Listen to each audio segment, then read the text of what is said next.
বাংলাদেশ ব্যাংকের governor Abdur Rouf Talukdar, deputy governor, BIFU প্রধান এবং উপদেষ্টাদের পদত্যাগের দাবিতে অস্থিরতা বিরাজ করছে প্রতিষ্ঠানটিতে।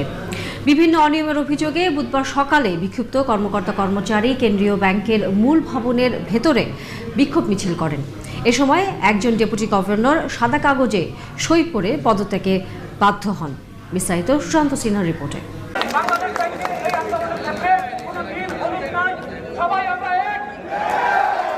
গভর্নর আব্দুর রউফ তালুকদার আজ বাংলাদেশ ব্যাংকে আসেননি। সকাল থেকে গভর্নরের এ যাবৎ সব অনিয়মের বিরুদ্ধে একত্র হয়ে আন্দোলন শুরু করেন বাংলাদেশ ব্যাংকের কর্মকর্তা কর্মচারীরা। এক পর্যায়ে তারা কেন্দ্রীয় ব্যাংকের মূল ভবনে গভর্নরের ফ্লোরে ঢুকে পড়েন। এ সময় সাদা কাগজে সই করে পদত্যাগ করেন ডেপুটি গভর্নরদের মধ্যে অন্যতম কাজী সাইদুর রহমান। বাকি দুই ডেপুটি গভর্নরও দ্রুত পদ ছাড়বেন বলে জানা গেছে।